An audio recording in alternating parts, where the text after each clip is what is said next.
Hello everyone, welcome back to my channel. This is the Metatron speaking, and today we're going to talk about Article 13. Okay, so how much of a problem, how much of a threat is this Article 13 for us content creators here on YouTube? Well, here's the thing. What are you doing? Are you out of your mind?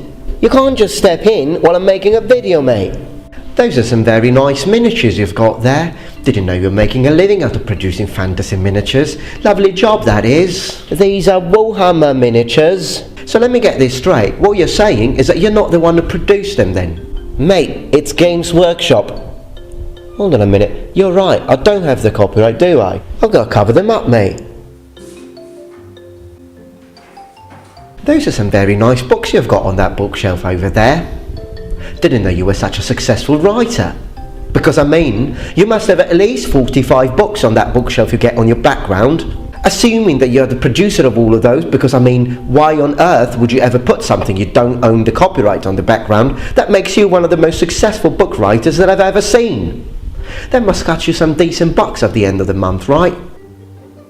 Now, I don't like being the bringer of bad news, but mate, your background is career suicide. Hello everyone, welcome back to my channel. This is Dale for crying out loud. What's wrong now? Do I have to have the copyright of the frigging sofa I'm miserably sitting on? That's a nice painting I've got there. I see it's got your name on it. Didn't know you had it in you. It must be very nice to be an accomplished and famous artist. Also, considering all the many hours of hard work you must have put into this, since the last time I've seen you attempting at drawing something went horribly wrong. What, the painting? Mate, it's my father's. So, let me get this straight. You're saying you don't have copyright of this painting, do you? What are you on about? This was made by my dad. What if he sues you? Do what? How do I know? He's not going to sue you. This is... Well, as far as I'm concerned, it could be your mother, your father, your sister, or your flying dog. What if you get a little trouble in paradise and your wife goes Lupin the Third on you and steals your car? I want to see if that qualifies as piracy to you or not. In fact, this looks so much like piracy that I wouldn't be surprised if we got sued by the entirety of the Caribbeans. Listen, I don't care. I don't want to move my painting. I don't want to move my painting. A minute ago this was your father's painting, now it's your painting. Oh, I want to see those two contrasting statements helping you out in a court of law. You know what? Okay, right, fine. I'm just going to move the shot, move all the lights. Let's just go there, okay? Let's just go over there. No problem. No. Just as long as you shut up. Hello everyone, welcome back to my channel. This is the Metatron speaking, and today we're going to talk about a very interesting topic and very important, namely Article 13. So, what? Oh, he's not behind me, is he? I can't believe this. I don't believe this. This is a nightmare. I'm dreaming. It has to be. It's a nightmare. Now come on, tell me what's wrong now. I've just covered up the brand of my laptop, and I can assure you that unless my audience has got X-ray vision, they can't see it, and I'm 100% sure they don't. Well, 95% sure. Is the problem the white wall behind me? Do I have to have copyright on the viruses that are happily thriving on top of it? And again, unless they're watching this video through a microscope, I can assure you they can't see them. That's a nice t-shirt you've got there. Isn't that Super Mario? I would recognize the psychotic look anywhere in the world. I didn't know you were the owner of Nintendo. I mean, the royalties on the moustache alone must get you so much money. I don't understand why you don't go around in a Lamborghini. You're probably so rich that you refuse to use any toilet that doesn't have enough $100 notes in it to use as toilet paper. You're probably so well off that you literally starve to death because you refuse to go to the supermarket unless someone comes and pick you up with a limo. So come on. Let me feel the fibre of your fabric. This is just a t-shirt, mate. It's just a... So you mean you don't own copyright of the t-shirt you're wearing? Well, let me give you a piece of advice. How about next time you pick up that t-shirt, you say 10 times in a row, Nintendo don't. You need professional help, mate. You need serious professional help. I mean, there are so many successful channels out there, for example r3next.com, sixpacks.com, that produce content without wearing any t-shirt. How about you give it a try? Why is it always me? Why is it not him? You always say it's me, but it's him. Is that product I see on your hair? Is it wax or clay? How about we add a little bit of gel and we make it the holy trinity of copyright infringement? I'm gonna kill him. I'm gonna kill him. No. I'm not gonna kill him. I'm gonna kill him. No, that's it. You disgust me. You're despicable. You're worse than the spineless creatures that creep the earth. You call yourself Metatron. What kind of a schizophrenic name is that? You should be ashamed of yourself. You're a robber. You're a stealer. You're a burglar. You're a muppet. You're a thief. You're a...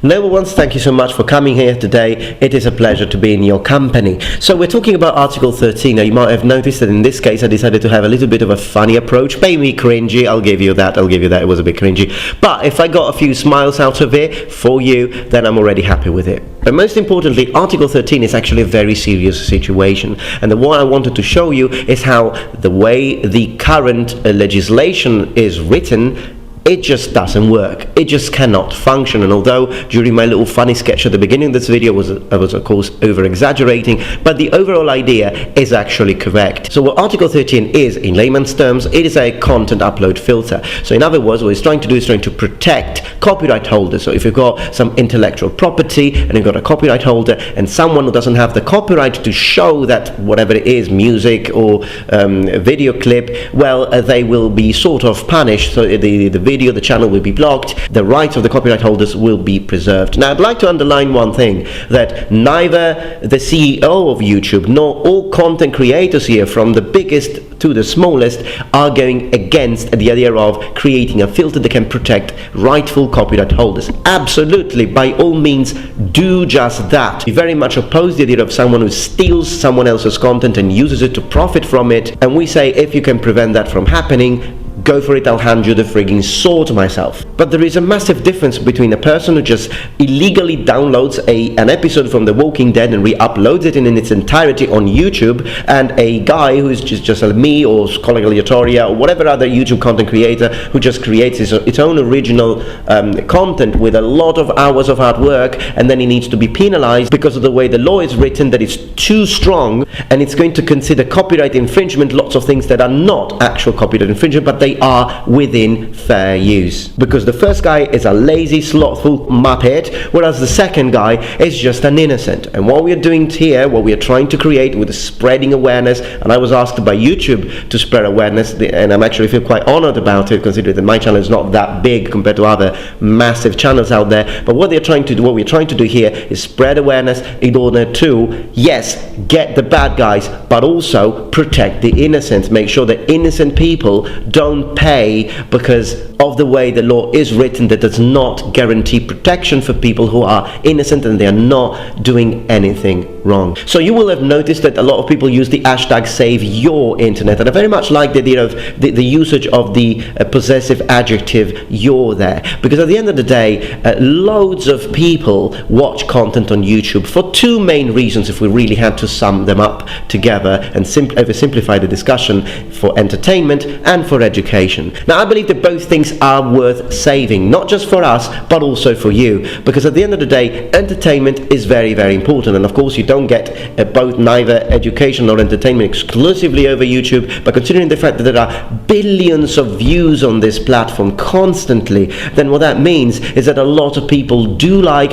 and do prefer YouTube over many other platforms that you have and any other forms of entertainment and education that you have available out there. And I think people should still have the right to choose to watch what they want to watch. You need to be able to have the option to either read a book or listen to a lecture on YouTube and so on. Entertainment is already something worth fighting for, because I mean, sometimes some of my videos are entertaining, other times some of my videos are educational. I'm going to say most of my videos are educational, but some of them are absolutely fall within the entertainment realm. And I think they're both worth saving, because entertainment is important. I don't know how many times I got home from work and, you know, I had a stressful day, it was terrible, perhaps I even had an argument with my at the time girlfriend, and, you know, just switching on a video from Angry Joe and just watching it for the fun I wasn't even interested in the video game he was talking about. It was just his ability as a comedian that really made me laugh. It put a smile into my face, and it really made my day better. And I know that for some of you, and it really humbles me as a person, I know that for some of you, what Angry Joe did for me, I'm doing for you, meaning that perhaps, even though sometimes I'm very, very cringy, and I do recognize that, but sometimes my humor or the way I present my information, it really entertains people, and it can put a smile on a person's face who perhaps, maybe you've just lost a loved one, or maybe something, your day did not going the way you wanted it to go. And if with my video, with my work, I've helped someone gain again a little bit of happiness and putting a smile into someone's face, then I say that already is worth saving. Secondly, the value of YouTube as an educational platform, I'd like to underline that as an educator by profession, and I don't say this on every single video, and I just occasionally mention this on my channel because I don't want to sound arrogant, but at the end of the day, I am a school teacher, I'm a professor, and I do have education is my career, and it has been for over a decade. And as a professional educator, as a professional teacher, I say YouTube has an immense value as an educational platform. Why? First and foremost, you get a lot of people who really know what they are talking about. Given not everybody who talks about things on YouTube knows what he's talking about, but actually you can say that about school as well. How many teachers at school, not only they don't have the passion for what they're doing, whereas a lot of YouTubers do, but at the end of the day, they don't even know what they're talking about. It's not like every school teacher, just because he's a school teacher, it means he knows what he's talking about, or he knows how to teach. And you can say that even for some university professors, unfortunately. So I'm not saying that YouTube gives you a better alternative to university. I'm never going to say that, but I'm saying that it does help you learn a lot of real information, well-researched information, and you can gain this information in an entertaining way. And this is one of the things that I've been trying to do with my channel, for example. So it's not just with the actual educational presentations, but sometimes I use video games and I use movies as a medium to teach something, to present historical information and well-researched historical information in an easily accessible way, particularly for the youth. So for example, yes, I can make a 50-minute presentation on how the Roman military worked at the time of the First Empire, but not many people will find that entertaining. But on the other hand, if I talk about the video game Rise, Son of Rome, then a lot of the younger audience will be interested because perhaps they like the game, and I use the game as a way to show you, hey, look at this guy, the armor he's wearing is wrong, because armor in that time, we do have archaeological evidence, and I can show the video game and the real archaeological findings, and then I can talk about a little bit what changed between the Republic and the Empire. And at the end of the day, I made it more interesting for the youth because they're watching something that they like, and then we're talking about a video game that they like, but at the same time they are learning real information. And I think that this has a huge value, and I'm not the only channel that does this. Look at Shadiversity, look at Scalagrim, look at Schola Gladiatoria, Lindibej. We are using things that we know are popular to get real historical researched information out there, and I think that this has a lot of value, it has a lot of potential, particularly for the younger generations. And this leads us to another example that I think fits my kind of channel, but also many other kinds of channel, and it's the work that is transformative in nature, and again will be attacked and penalized by this law if it's not written in a different way and in a more coherent way. Movie reviews. How on earth are you going to do a movie review, whether it be for entertainment or whether it be for education, more on that later, if you can't show at least little bits and bats of clips to show the things you're talking about, or even just stills if that's the case. Now this of course concerns music channels. You cannot do covers, you cannot do meme reviews. There are lots of channels that are going to be obscured, and mine could be too.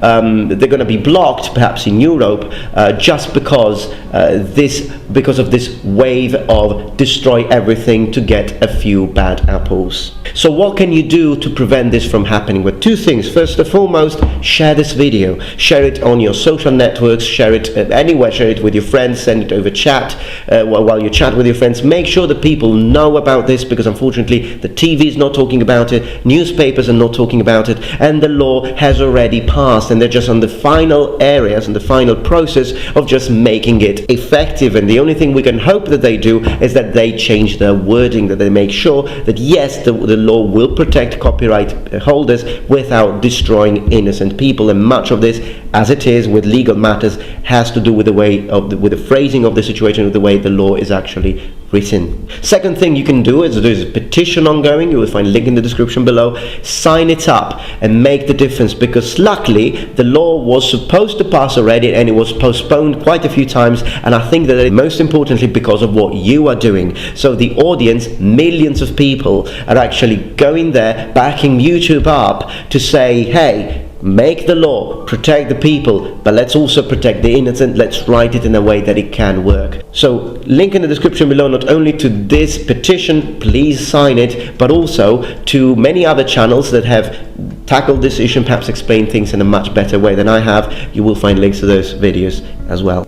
So the main problem is that the way things work now, we've got Content ID. We've got a system already run by a bot that is checking videos already for copyright infringement. So you might ask, but if this is already working, why are they changing? Why are they making an extra law? Because there is a massive difference between the way things are now and the way things will be afterwards in terms of who is responsible for what.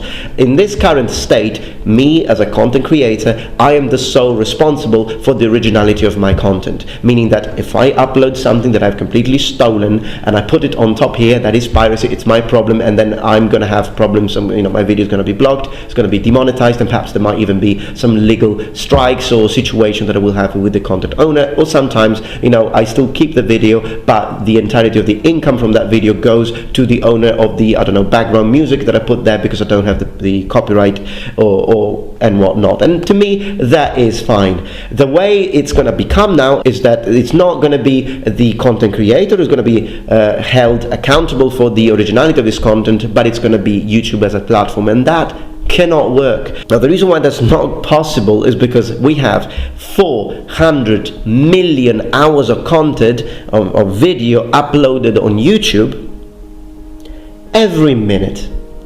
Now, for YouTube to be able to check that as the content is uploaded, not pending review, but at the moment of upload, to watch every single minute of those clips that are uploaded every minute to see if something is breaking copyright is humanly impossible.